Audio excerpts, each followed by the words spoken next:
Right, shredders, today I'm going to show you how to go from this to this. So what are you going to need to set your wheels up tubeless? Well, you need to have tubeless ready wheels. That basically means that the rims meet a certain specification, they're the correct shape to run a tyre without a tube in it. You're also going to need a tubeless ready tyre. So this particular tyre doesn't have it marked on it, but a lot of tyres will have it written on the sidewall that they are tubeless ready, and that's how you know you can set it up tubeless. You're going to need a tubeless conversion kit like this one from MilKit. This is a great little kit. It's got everything inside that you need. You're going to need some rim tape, tubeless valves, some sealant, and with this kit you get a syringe to put that sealant into the wheel through the valve, which means you make no mess at all. I'll show you that in a bit. It also can be useful to have some tyre levers.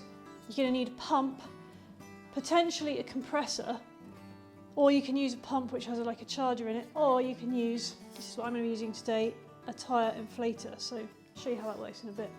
So our first task is to put this tape on the rim. So how do you know what width to get? Well, you need to know the internal width of your rim. You can just measure it. This is a 25mm internal width. So I have some tape which is 29mm wide. So it just needs to be 3 or 4mm wider to make sure that there's enough tape. It's going to sit into this channel here, so that's why it needs to be a little bit wider.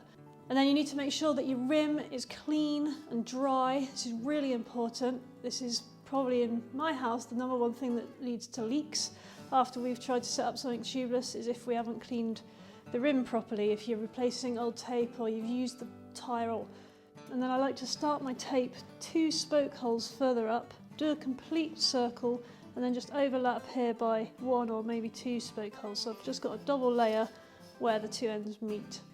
So on your rim you'll notice that there's this channel in the middle, and this is where the spoke holes come up, and this is where you need to make sure your tape is really well stuck down, because that's where it needs to be airtight. Okay, so that's me gone all the way around with my tape.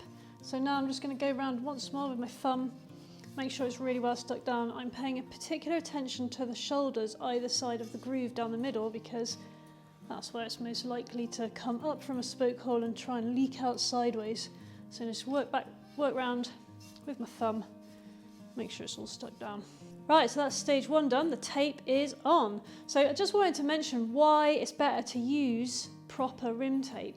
So you could use electrical insulation tape or gaffer tape, but the big problem with these two is if ever you need to replace the tape, perhaps you need to take it off to replace a spoke or true the wheel or whatever reason, it's really difficult to get the adhesive off and get that rim clean if you've not used proper rim tape, particularly if you use gaffer tape, because obviously it's like a kind of a fabric construction with that lattice in it. When you peel it off, it leaves an awful mess. So that's why it's better to use the proper tool for the job. Next job, let's get this valve into the rim. Find the valve hole, and then we'll flip that round. And we basically need to make a little hole in the tape here now. So I'm just going to use a little, so it's basically a little pick, and I'm just going to pop a little hole in it. So you could cut across, like a crosshairs with a little blade in it, but this is the way I've always done it, and I've never had any problems. So you just literally just poke that hole through. Be careful as you do it, because you don't want to tear the tape, and then we'll pop that valve in. So once that's in, lock nut here, which we just thread onto that valve stem, and you just use your fingers to do it. Don't use any tools, because if ever you need to take it off trail side for some reason and you haven't got a pair of pliers, you're going to be a bit stuck. So to make sure it's really tight, what you can do is use your thumb to push on the valve from the inside. That's going to push it through the rim a little bit more, and then you can just get a little bit more tension on it, but it's still finger tight. So as I say, if ever you need to take it off, you can still get it off. Right, let's get this tyre on. So depending on how fussy you are, you might like the hot patch, as this logoed area is called, to line up with your spoke, with your valve I should say. So that's about right. So I'm going to do that because I quite like it like that. And I like to start and finish at the valve, well, just because I find it's usually successful. So that's one side on. So just coming on to the difficult bit now, the bit where you finish it off, get the tyre fully on. So this is where it's super important to make sure that the whole tyre is sat in that central groove. So it's going to make your life lot easier. So that looks good. So we'll just see if we can finish it off. And this is where your tyre levers come in. If you need tyre levers, you should only use plastic ones, because if you damage the rim with metal ones, you could end up with a leak. All right, I'm going to use this tyre inflator to get the tyre seated onto the rim.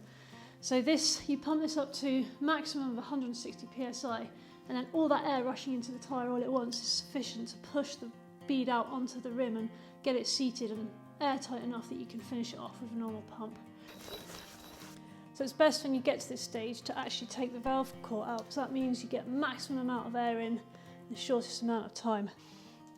Just need to undo it, slacken it off, and then you can do it with your fingers. So this is a little bit different, this MilKit valve, and I'll explain what that's all about in just a few moments.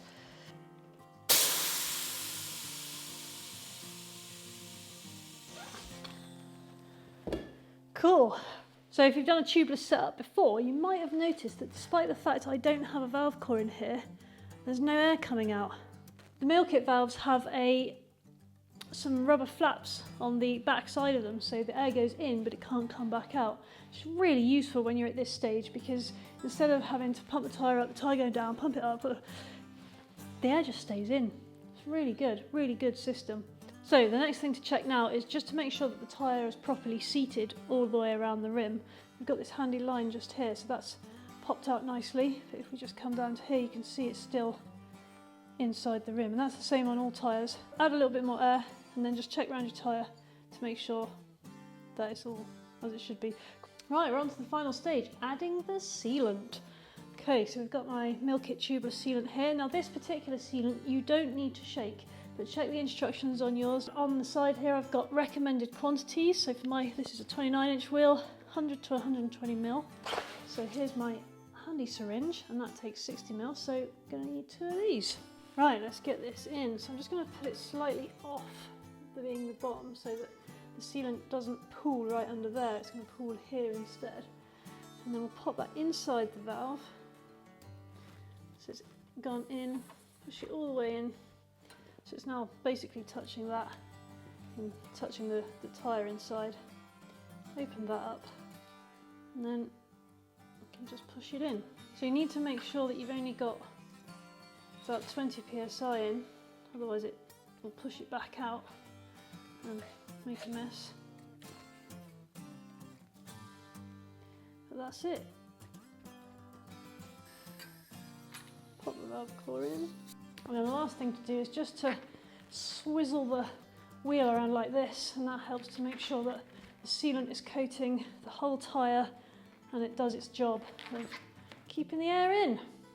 And that's it, job done. Check out the MilKit kit, something that even Emily can't make a mess with. That's saying something, so check it out. It's just amazing. I love the fact that the air stays in there when you pump it up and it just doesn't make any mess. Normally when I do tubeless, no matter how carefully I try and do it, I end up with a mess everywhere.